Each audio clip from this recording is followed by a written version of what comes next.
The Things We All Carry is a podcast about first responders and their stories surrounding trauma on the job. The intention of this podcast is to raise awareness and share meaningful conversation around a subject often viewed as taboo or simply ignored. Be aware this content may be graphic and it is real. It may not be suitable for children or adults triggered by this subject matter.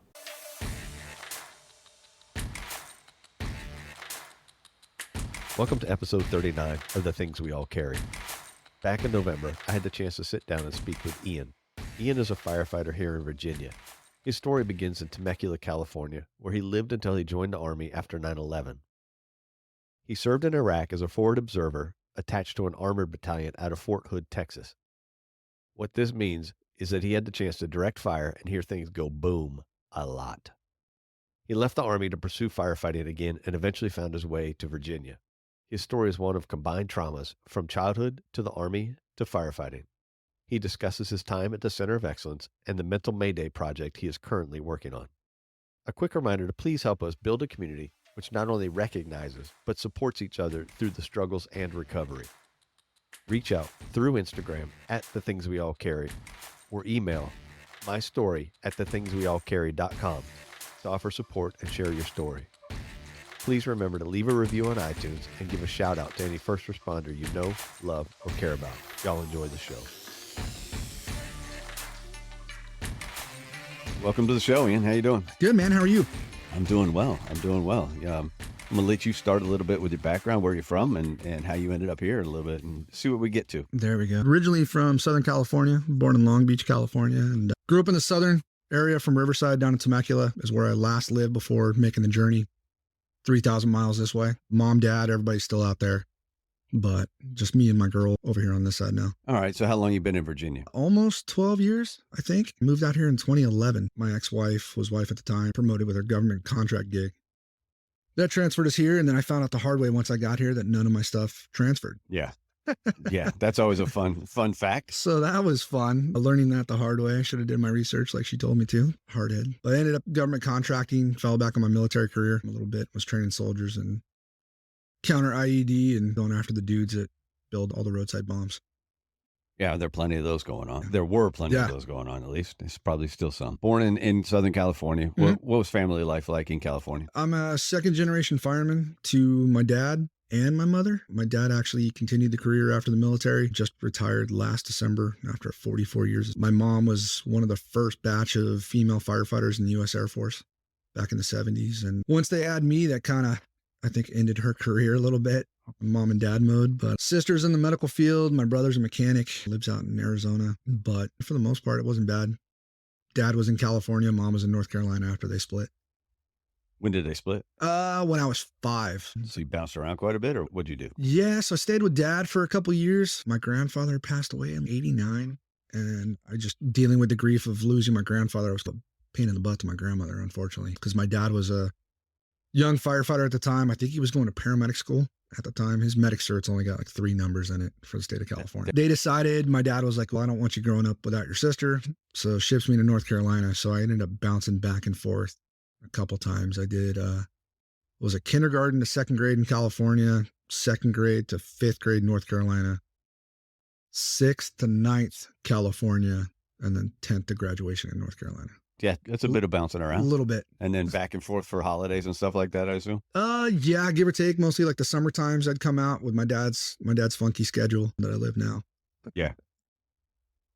But yeah, I just had my sister and I bounced. Sometimes we'd come together, sometimes she'd stay. So we had 2 separate childhoods practically. Yeah, sounds like it. Yeah. How do you end up in the fire service? My dad took me to one of the picnics they had. They got a brand new fire engine. And back then, the fire department partied for everything. And they had the unveiling of their new fire engine. And I remember when he put me on it, I was like, I think it's like one of my earliest memories. I was like 3 or 4. And I was like, dude, this is awesome. This is what I want to do. So throughout all of grade school and middle school, I was literally that kid that said, I want to be a fireman when I grew up. And I really meant it. Got all the way through high school. And I had the opportunity to go to 3 different colleges with scholarships and decided to go against it. I was like, no, I just want to be a fireman. Looking back, I probably should have took it, but moved back to California and really started just hitting the ground, trying to get on. And out there, it's very competitive. where just to get hired by any city municipality, you have to get into a EMT school, get nationally certified. You need to get a Fit 101 class, which is like an intro to fire behavior. And then you got to go pay out of pocket to get a CPAC card. And that card's like good for 1 year, but back then it was $120. But it had your photo ID on it. But you had to have those three things to get into a state accredited firefighter 1 academy through the state of California before you could even go apply anywhere. And that academy, is that out of your pocket as well? Yes. All right. Yeah. The amount of guys that they're getting when they're coming to the field are just a bunch of dudes that are just hard strong to get in the fire service. And then you got to choose from all those guys. So I followed my dad's route and went with the forestry side with CDF at the time, California Department of Forestry and Fire Protection. Later on, now Cal Fire. You just needed at the time, it was a 67-hour wildland academy to get on a fire engine. And then I think it was a first responder certification. Gotcha. So, yeah, pretty simple, but that's what got you in the door. So when do you start? When do you start in the fire department? So April or March. Yeah, March of 2001 is when I got in. Started in Riverside County, California, volunteering at Sun City Station 7. And that was my introduction, got in. And it was a 55 and older community. So every call that I was running was just a lot of geriatric calls. And then we had a freeway that rolled through. So we would get some pretty cool accidents. Didn't sleep much at night. I don't know how I made it as far as I did on no sleep, but I think it was a lot of monsters and breakfast burritos. So you just got a lot of experience out the gate. And then was it like 6 months into that first year, 9/11 happened. Okay. We just got back from like call number 7 after midnight and turned the TV on. And back then you could wear bunkers in the firehouse. So I was rolling around in my bunker pants and making coffee and getting ready to start making breakfast for these guys and turned the news on in California. It was like 5 o'clock in the morning and turned the TV on and everybody saw what we all saw. And I had 2 guys from our house that were on Task Force 6 that deployed that day. So they were gone and we just kind of watched it. And throughout this process, I got a buddy of mine who was in an ROTC program at a college. And I don't know if he was doing well on his flight exams or what it was, but he was starting to talk to the military and just thinking about enlisting. And of course they got him with the, hey bud, if you got a friend, we'll send you guys together. And I had tried to actually join the Marine Corps after high school and thought I was failing the ASVAB. I was like, why do I keep getting denied every time I go to MEPS? And later on, come to find out, apparently you couldn't join the Marine Corps with eczema. With eczema? Yeah, because you can't get the smallpox shot apparently. All right. Yeah, Sure. so yeah, We'll I go was with like, that. really? Why Okay. not? So the Army saw that and goes, oh, we know why you got denied. We'll go ahead and sign that off. Yeah, we want people. Yeah. We need people right now. Lo and behold, I joined the U.S. Army in 2000. This is 2002 is when I joined and shipped off to Oklahoma. I ended up being enlisted as a forward observer. All right. What's a forward observer? So we're like the stepchildren of the field artillery and the infantry because we work with each side. Nobody really wants to claim us, but you get to go out ahead of the movement and find enemy targets, whether it be building or soft targets, and call in artillery attacks. Cool job. You get to bring a lot of rain and make it rain pretty much. Yeah. Different kind of A rain. different kind of rain. And so went through school in Oklahoma, did all my boot camp and then my A school there. And then graduated, I think it was like August of that year, and then got stationed at Fort Hood, Texas. The 4th Infantry Division. I was with 316 Field Artillery, but I was assigned to 167 Armored Battalion. Okay. So as a guy who has artillery in his back pocket, I'm assigned to a Tank. Yeah. unit. Right. Do they want my rounds or do they want to shoot their Yeah. own? Right. That was definitely a headache at the time. But we went straight to the field for, man, I can't even tell you, like it was all the way until Christmas. And when you say field, for people that might not have military experience, field you're talking training. Yeah. So Fort Hood is I think it's still the largest military installation in the U.S. And it is it's wide open. They've got areas out in the prairie or whatever you want to call it, where you can call in artillery that's, miles away Right. to fly over your head and hit targets downrange. And you'll never walk out in that area because there's unexploded ordnance that hit the ground and never Exactly. went off. A very large area. And we were out there playing soldier for 3 months. And then I got to go home on leave. I actually went back to North Carolina, visit my mom. And then I think it was New Year's Day I woke up and 3rd Infantry Division was on the news getting spun up to go to Iraq. Okay. And I was like, huh. That's when you knew. Yeah, got a phone call of, hey man, where are you? And I'm like, oh, I'm in North Carolina. And they're like, okay, you need to get back more. We got stuff going on. So I got back to Texas and we loaded everything up. We had to go down to Corpus Christi, Texas. We put all of our military stuff on trains and send it all the way down to the Gulf. And then for 2 weeks, we were loading these gigantic cargo ships with all of our tanks, trucks, Humvees, you name it. And got all those on, and a select few guys got to go on the boat, got their sea time in the Army. And we got back to the hood and started packing up everything. And then it was like, okay, we're going this week. And then everybody go get their anthrax shots. Yeah. And then it was like, okay, stand down. And then the next week, all right, we're going. Anthrax shots. Classic military. So yeah, hurry up and wait was Yeah. definitely Classic. definitely in full bore. I think I ended up getting almost like 6 rounds, I think, of anthrax. So it was just like, oh, this is awesome. Hopefully my kids don't have extra fingers. Which shot is nothing compared to 6 rounds of anthrax. Exactly. Jesus Christ. We watched the whole invasion of Baghdad happen on the news in the cafeteria at Fort Hood. Still at Fort Hood. And we're like, when are we going to get in the fight? And I'm living out of a duffel bag at this time.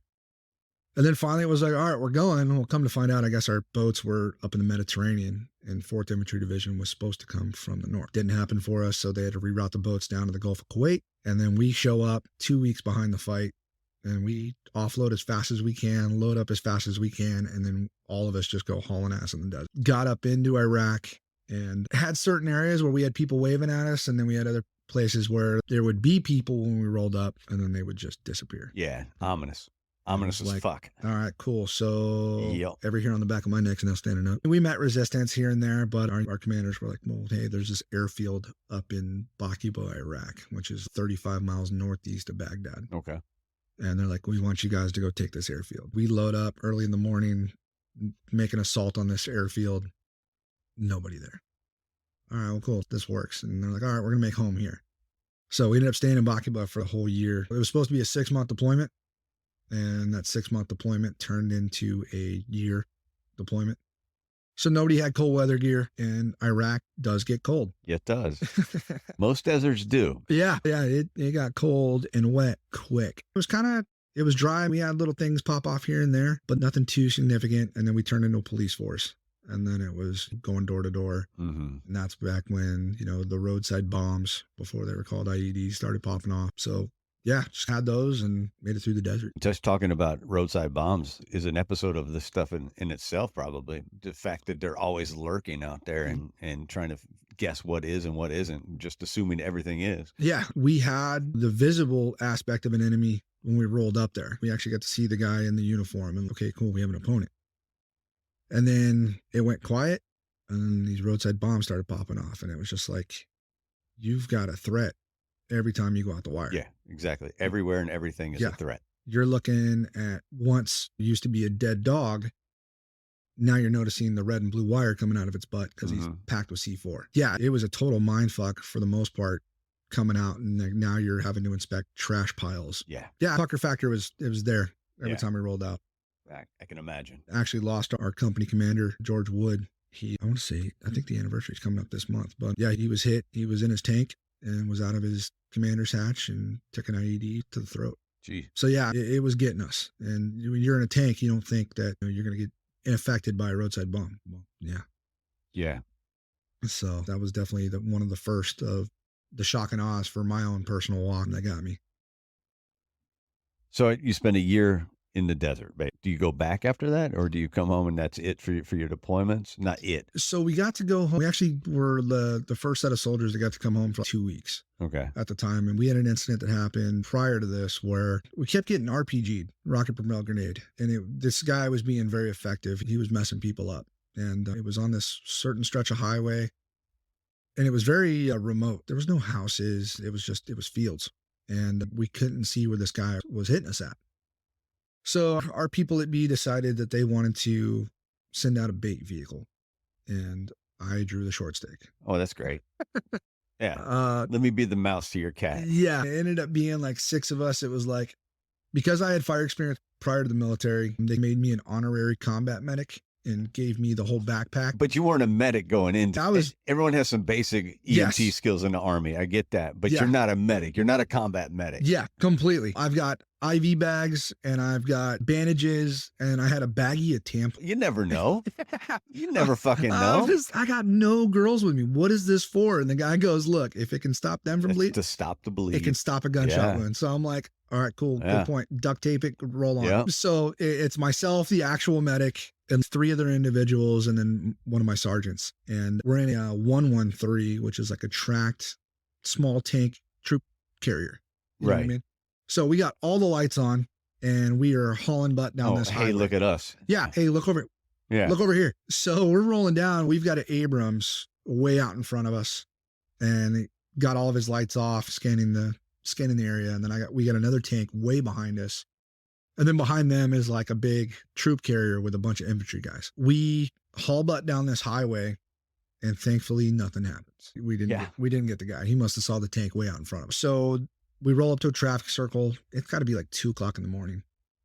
And we set up razor wire, which is kind of like barbed wire. It's looped out. Yep. And we've got it in a chicane pattern where the vehicle has to pass through, but it slows down and they come around and we'll check the vehicle and they can drive on and keep going. And we're just looking for insurgents. I believe at the time we did have a curfew in place for the locals. And we had an incident that happened a week prior where a vehicle approached a checkpoint and it ended up being a vehicle IED and it, killed some guys. So our heightened sense of awareness was up a little bit, but because of the area we were in, I will say my guard was dropped a little bit because I was just kind of like, it's been dead here lately. Complacency kind of set in a little bit. So, especially after driving down this road and we didn't get anything. So I'm point man. I got my one buddy behind me and then I've got my other buddy across the street and everybody else is back with the vehicle and this car approaches and it was a local taxi cab. And the taxi cabs in Iraq are orange on the front and back, and then they've got like the white in the middle. Same exact car that rolled up on this checkpoint the week prior. Vehicle approaches, and I'm point man, and I'm waving the guy forward, and he slows down. And I'm like, okay, go and pull my weapon up to the ready. And so now I'm pointing at the car, and I'm like, hey man, let's go. And he backs up really fast, throws on the brakes, and turns everything off. And I'm like, okay, it's about to go down. Yeah. So I have my night vision goggles on. I put those on and I'm trying to look in the windshield, but it's getting lit up from the lights on our vehicles. So I really can't see anything. And there was like a slight noise and then all hell broke loose. Every weapon was discharged. I can vividly remember the 50 cal walking up the hood of the car, making rounds on target through the windshield. And it was like a shock and awe. And this wasn't even the first time I had seen gunfire. Like I'd been in multiple incidences prior. No issue at all with me firing my weapon. And this time I didn't open up.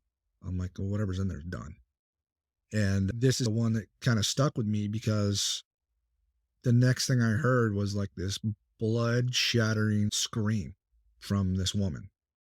And I'm like, oh man, okay, what did we hit?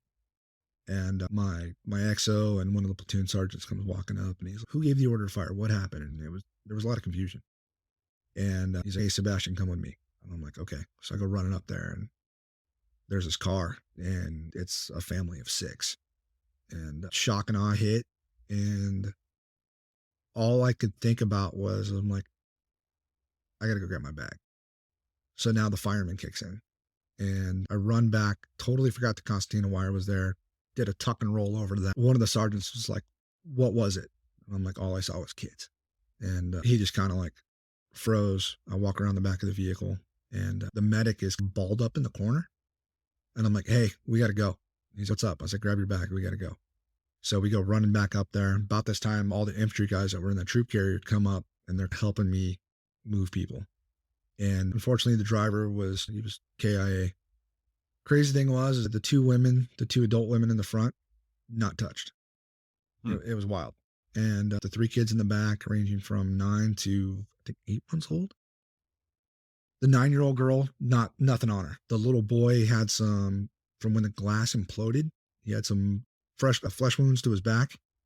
And then the young girl, the baby girl, had a lac on her forehead and she was vomiting in and out of consciousness. And I just started literally just delegating people. Hey, Right. you guys need to hold wounds on this. I grabbed the baby and was checking her out real quick. And then I gave her to my platoon sergeant and then called the 911. You guys, I'm sure you guys have all seen like the 911 t-shirts and stuff like that. That's an actual like check off to get a helicopter to come fly out to you to pick up your patient. So needless to say, I went into fireman mode and did all this triage and we got these people out of there. Went to bed that night and I slept. It was really weird. I actually crashed.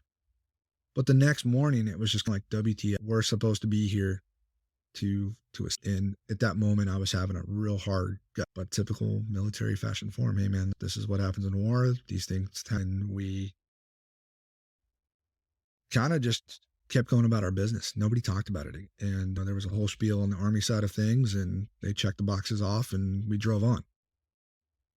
But I then started holding on to the fact that if it was a bad call, I didn't fire and I could have gotten somebody killed. Like I was focused in on that so much that I didn't do my job, that it wasn't until later that I realized. I was like, no, dude, it was probably a good thing. Yeah. It's a good thing that guy with the 50 cal was a bad shot too. 100%.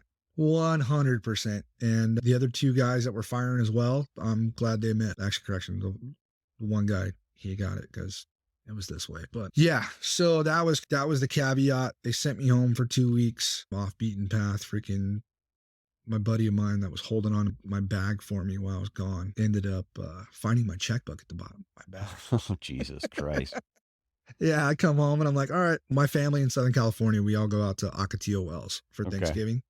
And it's just Disneyland for dirt bikes. It's out in the Imperial, actually Riverside or San Diego County, out in the desert. And we just play around on dirt bikes for a weekend. Huddles up motorhome. So of course my buddies are giving me crap. They're like, you're really going to go home to go to the desert? And I'm like, yeah, right. I'm not getting shot at. So it's a little different. But my plan was to buy myself a brand new CRF 250. Because when they started making the 4-stroke, I was like, oh, I want to try it. Found out the hard way. My bank account was drained. Buddy of mine was. You're quite a buddy. Yeah. And this is the guy I joined with. Oh, Jesus. Yeah. So I've come full circle. But thankfully enough, mom and dad lived in town and dad and I had a conversation and got my money back. Caveat a little bit. But that one got through my 2 weeks at home and then I went right back to the suck. And our battalion XO got hit by an IED. He ended up coming back pissed off with a really cool raspy voice because it hit him in the exact same spot. It hit my captain. So then it was just more or less just every day was a unit was getting hit. It was either happening a truck in front of me, a truck behind me. And at the time I was rolling around in a soft top. I had Jeep doors on my thing. And it was like, okay, guys, we're coming up on April. We're going to start getting everybody get ready to demobilize to go home. And we had the IEDs kept popping off more and more. And it was just like, okay, dude, if we're going to go out for another mission, like I need an up armored Humvee. And he was giving me crap and my captain finally got us one. And we ended up having an incident where an up armor got freaking wrecked. And I was like, dude, just give me it. And we got back to Fort Hood, rolled into the ceremony type thing. And it's the first thing they do before you get there is they take your weapon from you. Like you got to go straight to the armory, turn your weapon in that's been with you for an entire year. Okay, I'm supposed to switch that off. Yeah. We go to the movie theater and our debrief pretty much was, hey, you're going to have bad dreams and nightmares. It's to be expected, but you'll be fine. Drink water, drive. Here's a Motrin. That was our debrief. And then I did one more year in the Army. I tried to go to selections to go to Special Forces route. And Big Army was like, we're going to stop loss you if you do re-enlist. And then you're going to go back to Iraq. And then you can go when you get back. Which I thought was funny because usually it's the other way around. Right. If you want to go that route, they'll send you. But it wasn't the case. I opted to get out of the military. Started volunteering with the city department that was right outside the gate. And was actually trying to get hired with Austin Fire Department. Okay. So it was cool that last year in the Army, I could literally go do PT with my guys in the morning and then go home, change in my fire department uniform, and then try to get back in the swing of things. But Austin didn't work out. And I ended up moving home and got picked up with CAL FIRE, Riverside County, in the fall of 06, spring 07, somewhere around there. And ended up meeting my ex-wife at the time. We started dating and got hired with the fire department and was assigned to a mountain battalion out there. So single fire station with the U.S. Forest Service attached to it. And then like we had a Johnny and Roy style medic squad. Okay. But I had my first kind of, I guess, panic attack. First day on the engine, we got back from dinner. We went on a hike that morning and like nice 20-minute hike. And we would do, because it was a wild PT in the morning, is just Nomex, your pants and top with your web gear, your wildland gear with your fire shelter, carrying your own water. And then we'd carry a hose pack with 200 feet of 1.5 inch. And we would just grab a shovel and go on a 20-minute hike and you're stepping it out. And plus you got to wear these wildland boots that have these big heels on them and just kills your calves. Right. We do that, come back to the station, do our normal day. I'm like new rookie, trying to get back in the swing of things. And we go to dinner, get back, and I started thinking about things and got off the fire engine and my chest was pounding. And I'm like, what is this? And go over to my new captain and I'm like, hey Cap, would you mind touching my chest?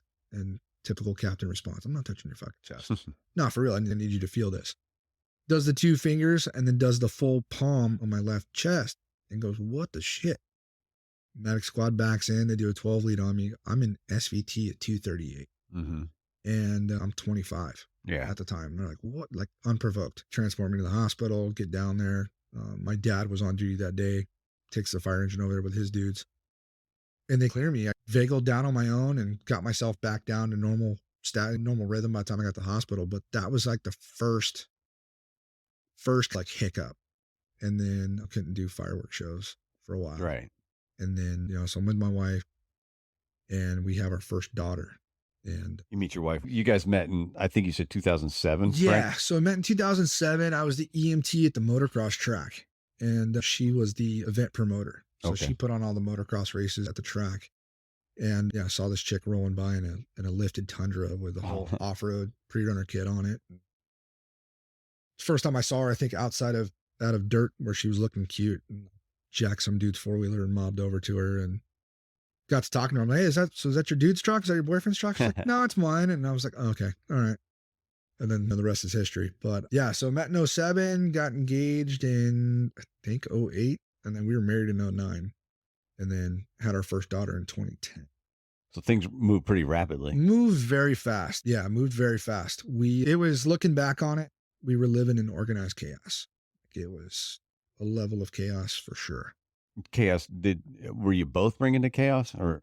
Yeah. So she had dealt with 2 deaths in her family prior to meeting me. Unfortunately, she lost her dad on her 21st birthday and then lost her grandmother right after.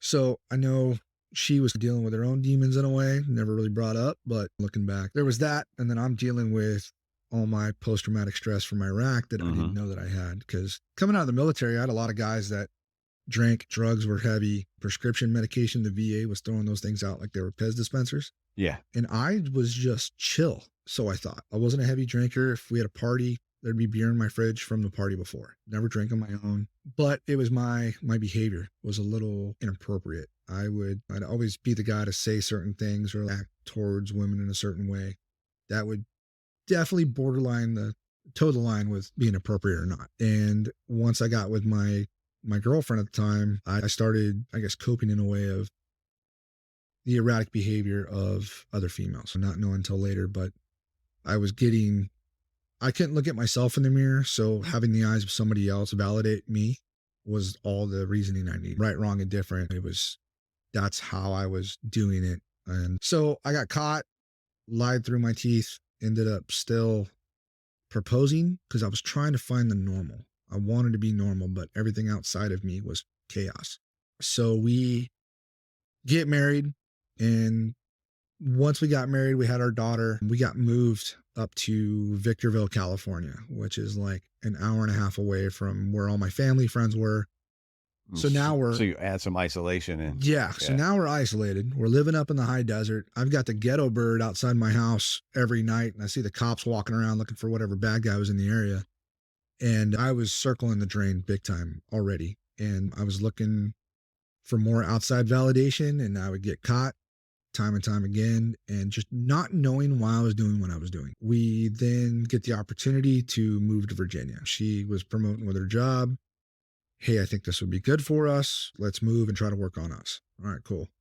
All we did was just pack up all our BS. Yeah. And move it 3,000 miles and then unload it here over the course of 6 years. And isolate even more. Isolate even more. No family. Foreign country, basically. Yeah, no friends really. And get here, find out the hard way, none of my fire stuff transfers. So there's a lot of resentment, a lot of arguments start to happen. We definitely knew how to put each other into the red. We know exactly what to say, what to push. And, it never got physical, but it got heated. And we had an incident where she was, we got into an argument and I started volunteering when I got here. My EMS cert was like the only thing that transferred. And I was dad mode to a brand new baby, go from working nonstop to now I'm the dad at home and I'm with this child all day long and love my baby girl to death. But man, she was a handful at the time. So I'm doing this and my only outlet is going to run calls. And that's all I wanted to do. I needed to get to therapy. But this was how I was dealing with stuff. So I would volunteer and she saw it as me going to me not working. I wasn't providing. And she'd get mad and we'd go back and forth. But got into an argument where she was in my face, I was in hers. And I think her and I were at our boiling point and I flexed my chest to get her out of my face. And she was just kind of, hey, I'm calling the cops. And I was like, no, you're not. Just go. So she leaves. And 5 hours later, like it wasn't even immediate. It was like 5 hours later. I'd already gone to dinner. My little girl had just started walking and I bathed her, fed her, put her to bed. And I sit down to write her an apology letter because I'm seeing what's going on with me, but just can't explain it vocally. So I'm like, all right, I'm going to write it down. And I get a phone call from the sheriff's department. Hey man, did you get into an argument with your wife? Yeah. You mind if I come talk to you? Yes, sir. Come on down. So dude shows up and, he's like, what happened? I'm like explaining the frustrations of moving and trying to figure the stuff out. And he goes, did you ever touch her? I said, no, I never touched her. You just, I chest bumped her just to get her out of my face. And he's like, you did what? I said, yeah, I just chest bumped her. All right, well, that's all we need. Go ahead and put your hands behind your back. What? Right. He's like, yeah, dude, here you can flick your wife on the forehead. You're going to jail. California, however, you can call the cops and then decide whether or not you want to press charges. She was just trying to get documentation and it backfired. So we were able to get over some hurdles of our own internally, but at the same time, it caused more problems. So it was this continuous chaos over the course of, 3 years, I think. And then we ended up losing a kid. We were pregnant and I was about to leave at the time. And we had this child. Always staying in a marriage for a kid is always a smart idea. Did that. And we ended up losing the child and it was traumatic for the two of us. I get to witness everything with her and it was hard for me as well. And that's when things switched. But unfortunately, everything for her never did. And then... what do you mean things switched? I finally kind of got comfortable. I fell in love with her again. And I was really trying to have that normal lifestyle. We ended up building a home. I had just gotten the process with the department I'm with now.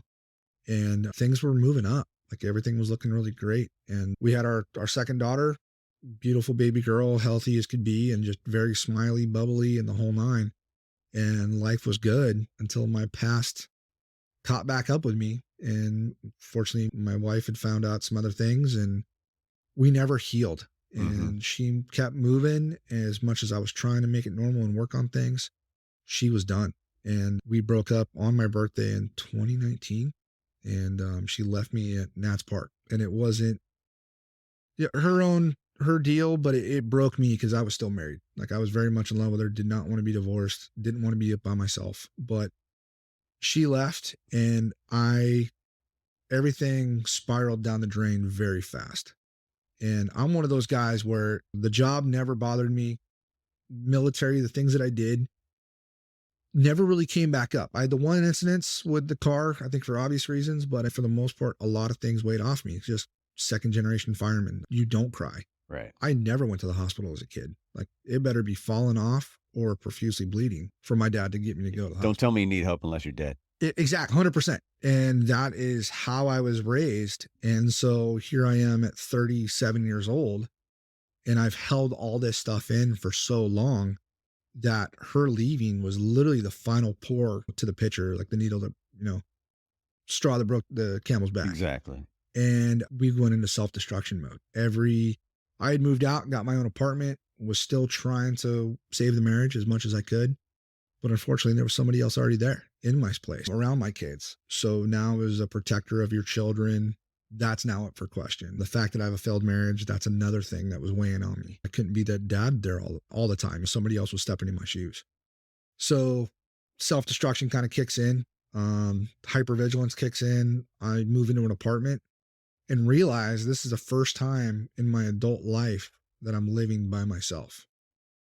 And you want to talk about every ghost that you tried to bury before or didn't think that was there, reared its ugly head. I was thinking about calls that I didn't think I had issues of. When my mom and dad split, when she moved back to North Carolina to be close to her family, the trauma I had from that I didn't know I had. And my counselor, once I started getting help, realized that you're feeling this way because of when your mom left. Right. What's my childhood got to do with this? You know what I mean? It came as a shock to me too, bud. Let me tell you, it came as a shock to me too. I'm like, no, we're talking about right now. And she goes, no, honey. No. It's cute. You think you are. Yeah. That's great. Let's talk about when you were 5. Yeah. Wait, I don't want to. Yeah. We're not here for 5. What do you mean? But it's wild to see how much of your childhood does impact your adult life. And I never really saw that. And just trying to be that strong kid and do this on my own in Virginia. I have no family to back up on. All my best friends are in California, and I talk to these guys daily, and they've got their own personal opinions. They saw the writing on the wall ever before I did. They're like, bro, this marriage is a disaster. Like, you guys are toxic, but I never saw it. So that was literally the outlying factor of me leading up to, my suicide attempt.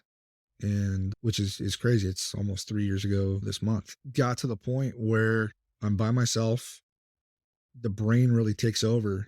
And before I move on, I always saw suicide as a cop out. I saw it as weakness. I'm like, my mother unfortunately dealt with some issues when she was younger where she would overdose on pain medication. And I always saw medication as a bad thing. And suicide was the easy way out. And I was sick like a dick anytime I heard anybody do it. And fast forward, here I am. And my brain is flat out telling me, hey man, your children will be better off without you. Your ex makes plenty of money to take care of them, and the new dude will be okay. Crazy to even hear out loud. And it got to the point where I was drinking when I didn't have the girls. And then when I had them, I was depressed that it was just the 4 of us or 3 of us. So I was never happy. But I'd go to work and put the face on, as firemen do. We just go right back to work and just do our job. And by this time you're hired and you're working as a career firefighter again, but this time in Virginia. I think we glossed over it a little bit just to make sure people realize that you are hired and you're working as a firefighter. So I'm at my second, so I made it through my rookie year. I had some hiccups at home, but made it through the rookie year.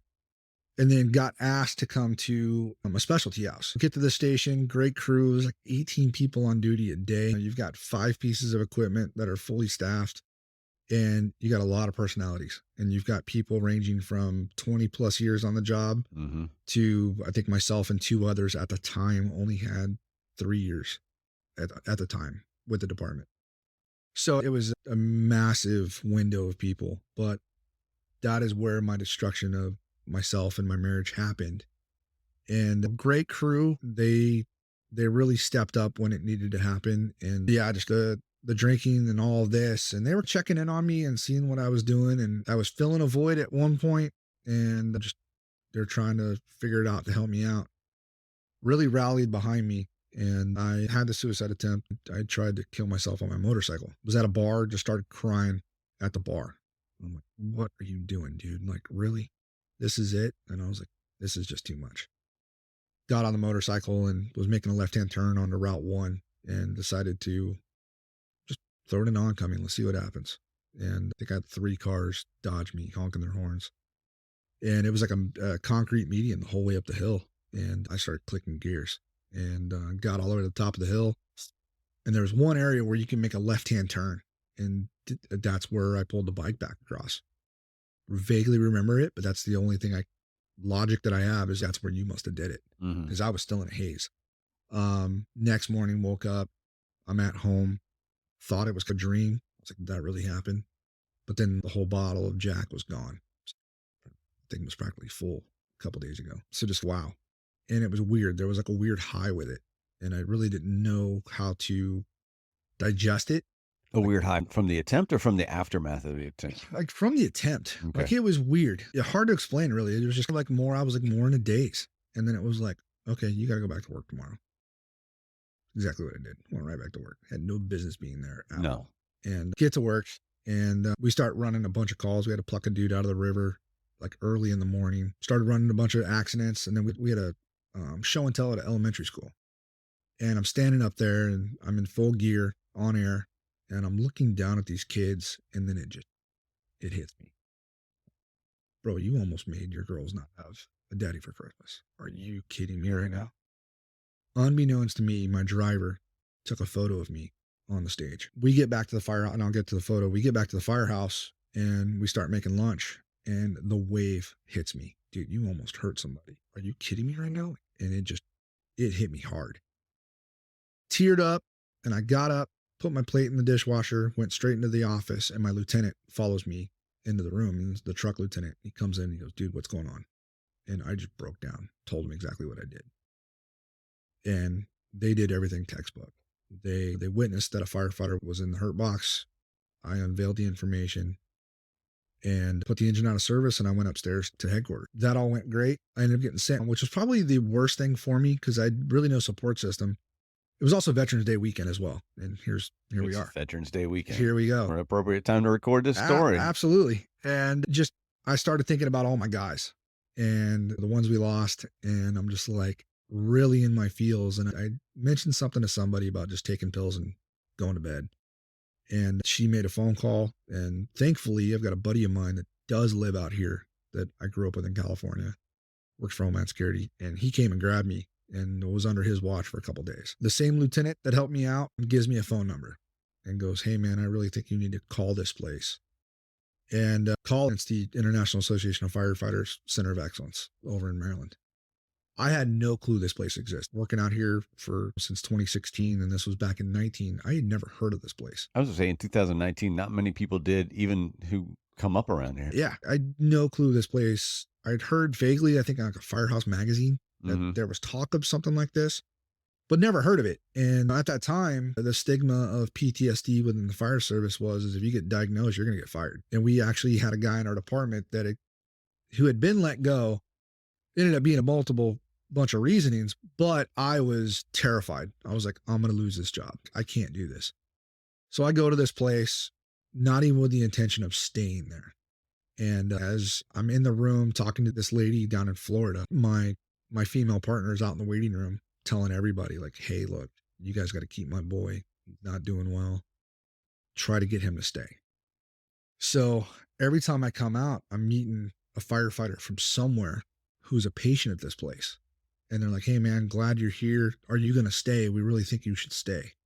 And I'm like, nah, man, I live down the road. Like I've got kids. Right. I'm coming up with every excuse under the sun. Oh yeah. Not to go here because none of us want to look in the mirror at this point. And this dude from New York and a lieutenant from Seattle Fire pretty much sat down with me and started joking. And it was that same firehouse unit that was like, bro, you should stay. Trust me. And I'm like, no. They're like, well, hey, come to the graduation and check this out. So I go to this graduation and they're all in they've got this area at the center where there's a bell there. And they all get their IAFF coin with a Serenity prayer on the back of it. So I'm watching this and I'm at my lowest level. I'm numb, I'm drained, emotional. And I see these guys like high on life and they're all talking about their story. And I'm like, I want that to be me. And pretty much my partner was instructed like, hey, take him home, go pack a bag, and then bring him back in the morning. Don't leave him. She had to make her logistics. And I went by and said goodbye to my kids, told them daddy was going to go to work for a while, going on a work trip, and told the ex-wife where I was going. And I ended up doing like 48 days. Place was phenomenal. They were able to go all the way back to my childhood, bring up some stuff of just the stressors of being a second generation fireman that you don't think about and trying to prove yourself. And then as a male, we don't cry. We suck it up and drink water and drive on. So it was just breaking through all those avenues. And then they were to help me break down my event in Iraq that I was still holding on to. And I don't know if I mentioned it, but when my daughter was born, the first time I held her, I instantly flashed back to that girl in Iraq. Yeah. And like, I knew the problem was there and it would show up throughout certain things, but I wish that I'd gone to a place like this in the beginning of my career. And I'm now just a huge advocate of talking to new firefighters now and just bringing this up because one, the culture's changed. We're not able to joke around the way we used to because all these different rules and SOPs and G's now. So just trying to make it an environment where got to bring that family life back into the fire department. Right. You've got to, I can't tell you how many officers I know that don't even know that their driver who they've been working with for 3 years is married and or has kids because guys don't talk. And cell phones have really jacked up the fire service. You're not wrong. Yeah. And I'm just as guilty because it's really easy to escape. Yeah. And look down at your phone. And especially if we go on these calls, we're getting rookies now. I mean, I think we've had 3 classes graduate like really fast because we're just trying to fill people, but just trying to get these guys to, I'm sharing my story, talking to these newer, guys and girls about, bringing that kitchen family talk back and just using my past experiences to hopefully help another firefighter. Cause it's sad what the stats are. You've got more firefighters now killing themselves versus the actual job killing us. Mm-hmm. Like that's a huge problem. Yeah. And it comes back to almost the culture in a way. I think we need to not lose sight on the fact that a number of those suicides are job related anyway. It's the job that are creating those issues for us. And, Facts. And that suicide is a result of that. Yes. Oh, 100%. Yeah. And I think that's one of the reasons fire departments are afraid to admit how many people are killing themselves. Yeah. Because the organization that collects the data, that's all voluntold. Mm-hmm. So there's really no telling what the actual number is, Yep. which is scary to think about. Nope. Yeah. Just, it's a little out of hand. And we, with my one buddy in Arizona, Dan Morrow with Fuck the Stigma, 100% behind that. Right.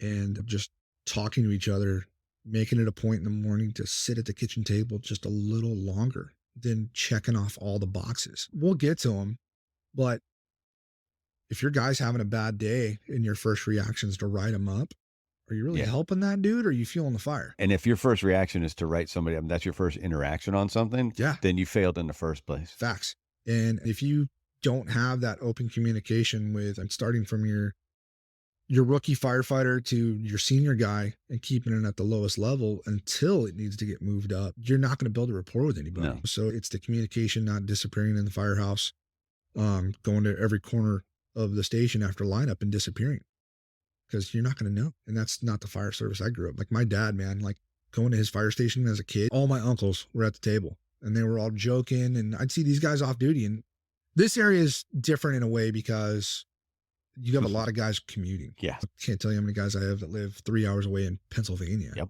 In Delaware, New Jersey, Virginia Beach. Hell, you could live local and still be 3 hours away here. Fact, yeah. So. Yeah, you live in Fredericksburg, it still takes you an hour to get to Fredericksburg. Yeah, it's trying to change it up to the fact of, look, you don't got to get together every day, but like everybody gets off in the morning. Yeah. At least get together somehow. Go get coffee. Go get breakfast. And just, if you're having an issue with a call, $20, somebody else is too. Right. And people try to argue me with that a little bit where I'm like, they're not bothering me. I'm like, really? Yeah. You can't tell me the call you ran yesterday morning, but you can tell me your last bad call. Right. That's a bruise, man. Yeah. Like that's a bruise to your brain. And yeah, you get a bunch of bruises to a muscle, it's eventually going to need to get help. Yeah. And what's hard with this is you've got so many bruises on that muscle that it's hard for people to see it because when you break your arm, you see the cast. But okay, that got injured. But when it's your head, man, like it's hard to get that understanding. And that's interesting because I just had actually yesterday's show that was released with Cody Shea. And I don't know if you've seen the movie that he made. He's yes, I did. Yep. When in his episode, he talks about the fact that the state of Washington has OJI. So the traumatic calls and the PTSD will qualify you for an on-the-job injury. And you'll get that short-term disability. You have to tag it to a certain call. Right. They won't do the cumulative PTSD. So you have to say, okay, I got it from this call, and a doctor has to verify it. But you do get that time to heal. That's amazing. And I've myself and a couple of friends or a couple of coworkers have said the same thing. This is an injury big time when you get a traumatic call, and I know that every call is different. Every call affects somebody differently, right. But I think we all can recognize a traumatic call. Yeah. And I preach it to this day, and I'll keep preaching it, that when that happens, I think that crew needs to be out of service and needs to be taken care of immediately. Mm-hmm. Not, we'll wait till you get off shift and go see somebody. Yeah, no. You're already behind the power curve at that point. Exactly. It's already been indexed incorrectly in your brain Yeah. by then, because you're gonna get shitty sleep that night, and it's not gonna get to where it needs to be. Right. And I think that's probably the biggest struggle, I think, with all of us right now, is that it's the after effect. And we're not, thankfully, my crew recognized that my officer recognized that I was having an issue, and like he did all the correct steps. But there were some things prior to what I did that probably could have signified a little bit. So currently working with a buddy of mine at work where we're trying to use the current lingo we have already with Mayday, and calling it like the mental Mayday. And you can't help that person, but it's just like in a Mayday situation where somebody's injured or hurt. You can get to that person and then pull that person out and get them to the correct facility they need to go to. Yeah. It's the same thing with one of us. And there's different levels and tiers where you don't need to get all the brass involved. It could be as simple as, hey, bro, pour a cup of coffee, go walk around the firehouse. No, I just told you that story leading up. You asked me how the show came about. And before we came on air, I talked about my buddy recognizing, dude, something's up. What the fuck is going on with you? And he pulled me aside. He gave me a book to read, and the rest is history. Yeah. And it's as simple as that. And it's awesome that he did that. And just trying to get guys to not blow it over. It's all these different things that we do on a daily that somehow is turned into a normal. But you prime example, I can even put myself in this category, like social media with all these dating apps. You've got these guys that'll sit at the kitchen table and right in front of you, like, oh, bro, check this out. That is a red flag. That is erratic behavior. And it's turned into like almost a normal. Right. Which is like how dangerous that could be at all different levels of age appropriateness. Is it a catfish where you can get beat up? Right. But it's a lot of these small things where firemen that I feel like have gone through stuff can be the voice of reasoning on a lot of these things. But it takes the dudes that either go through it like this is perfect. We're opening up and we're talking about it and trying to help others not follow the same path. And I think it's definitely needed because we don't get to joke the way we used to. I think that you have to be very cognizant of what your crew and what those people around you are for that day and for whatever the situation is. Because I know that the situation I'm in at work with the crew that we have and the familiarity we have with each other, because some of us are going on 5 years together, which is in my department is unheard of. We know what we can do. We know what we can get away with. And people come in and go, okay, I know what these guys are doing. They're doing them right now. Yeah. But we're also aware of it when we're out and about. And I want to go back because you mentioned it's knowing your people, and I firmly agree with you. It is knowing your people. And I'll go back to it was me. The other night I was in a bad mood at work. I had a lot of shit going on. Buddy comes up and he sits down, he gives me that look, and I look down and I was like, oh, we're going to fucking do this now. And he goes, you're either going to do it now or sometime, because what the fuck is wrong with you? Yeah, and so that opened the door, and that's what we need. That's what we're missing. And we don't get enough of that, especially in the smaller houses where there's 4 people where they really should know each other like a book. Big time. But for some reason, they know each other less. And I don't know if we can attach that to today's society. I would imagine, because if you go looking for someone, then you're going to find them out in the bay, feet kicked up on the front bumper and headphones in, and they're watching a video on their phone. Yep. Yeah. Yeah. No, that's where, the communication needs to come back in. I mean, my girlfriend now, amazing girl I've been with for the last 2 years, almost 2 years.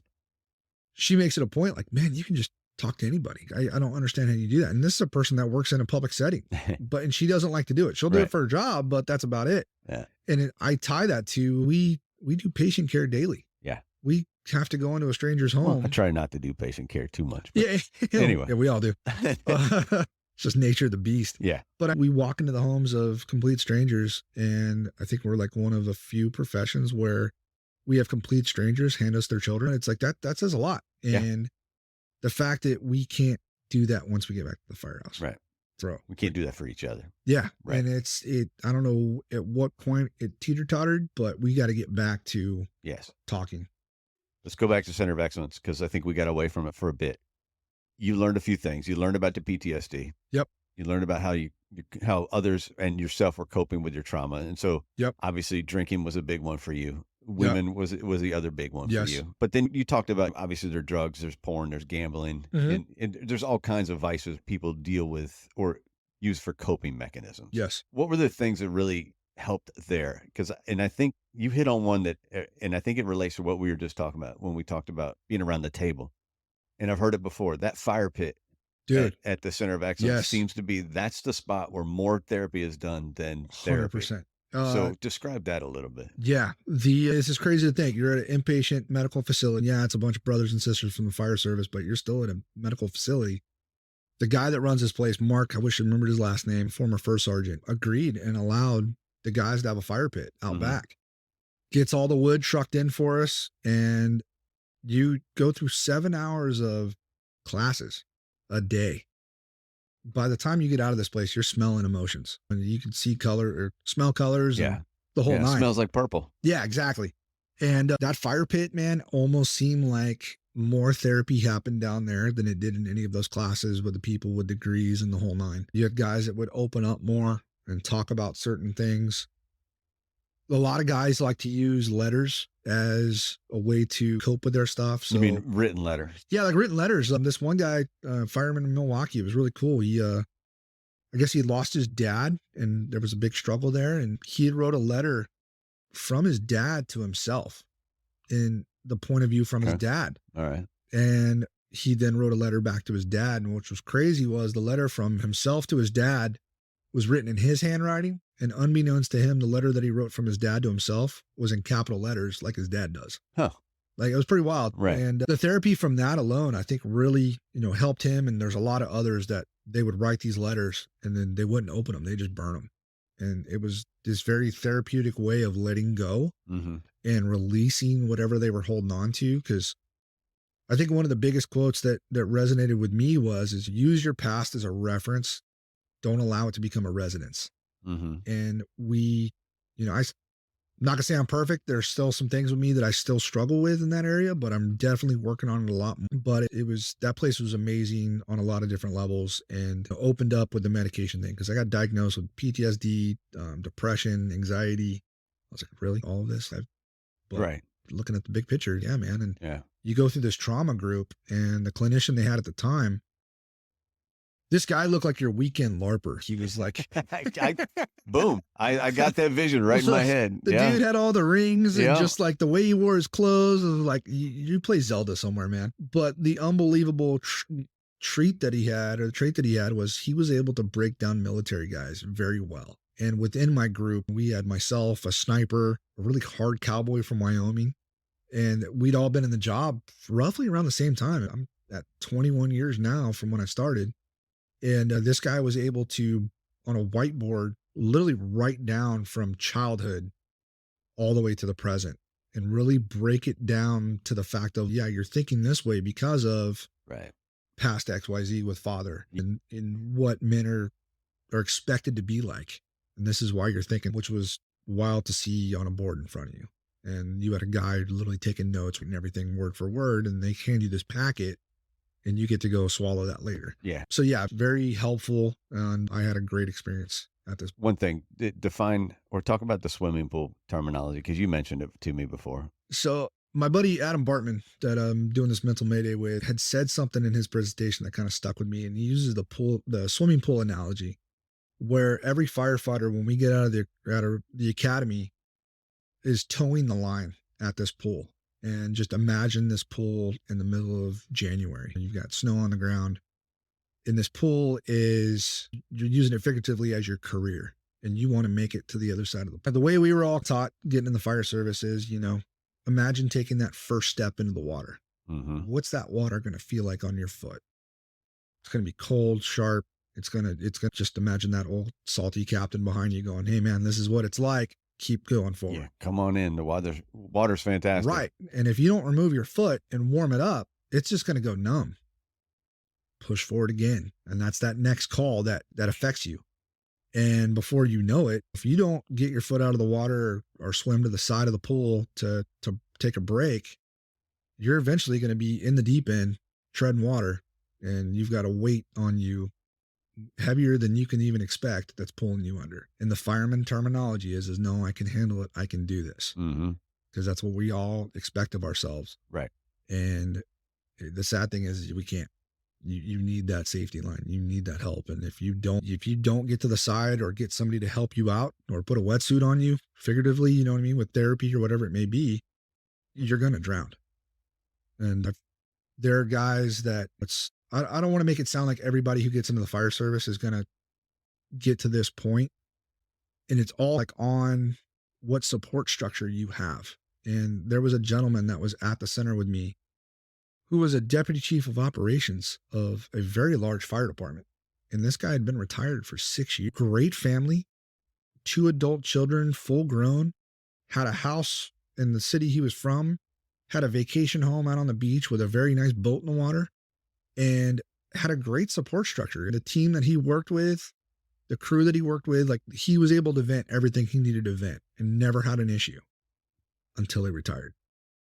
He retired, and then it was like he lost all identity. He never did anything for himself as far as your own personal stuff goes, and lost who he was and started drinking. And that was his coping mechanism to drown all those demons. And his wife was the one that called his mayday and was like, honey, you need to go get help or something bad may happen. You may lose me or the kids. Thankfully he did, and everything's good and dandy now, but it's wild when it hits you, because there was another kid there that was like literally a month or 2 on the job, and he had a guy off himself at the fire station door. Yeah. Like 2:00 in the morning. So shock and awe right out the gate. Welcome to the fire department. Right. Versus a guy who had a very long career in a very busy department and was able to cope very well, healthy wise, but it was up until the end. And just learning that we tend to want to do so much for others, and we rarely look at ourselves and help ourselves out. Oh yeah. And one of the therapists made it a point. She was like, hey, look, like, how many guys in this room have come home from work? You have plans that your spouse or partner made for the day, and you're loading up to leave, and you get a phone call from somebody else saying, hey man, I need help with XYZ. And you've dropped everything you've done to go help that person. Right. And like the whole room raised their hands. That's who we are. We're helpers, but we are really bad at putting the boundaries up and saying no sometimes and looking at our own stuff. Yeah. No's a healthy word. Yeah. Oh, and it's learning those boundaries and putting those up, because we all know that turned into a fight for that individual, because I'm just as guilty of it. Right. I've been there, and it's like, dude, how many bad situations could have been a lot better if you had said no or done something for you. And just, I make it a point now, like once a month, to do something for me, you know. That's a good policy. Yeah. And I feel like I've became a better dad for it. In the morning on the way to work, I don't have the radio on. It's quiet. A little peaceful time. Very peaceful time. It's okay. You're leaving dad mode and go to chaos. Yeah. Let's just chill out. It's chaos indeed. Where are you today? How are things? Things are good, man. I don't think there's ever a dull moment, unfortunately. My oldest daughter, I don't know if I mentioned this to you the other day, my oldest daughter was diagnosed with trichotillomania.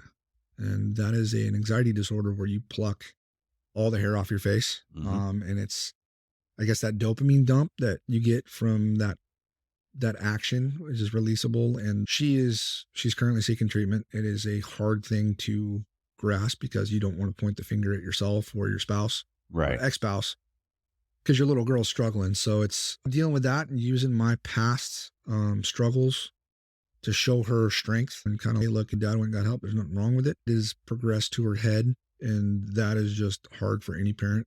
Yeah. Oh yeah. To hold on to. That is, I would say that's my biggest struggle right now that I deal with daily, but she's progressing where she needs to be. She is, we're hoping that she'll be home for Christmas.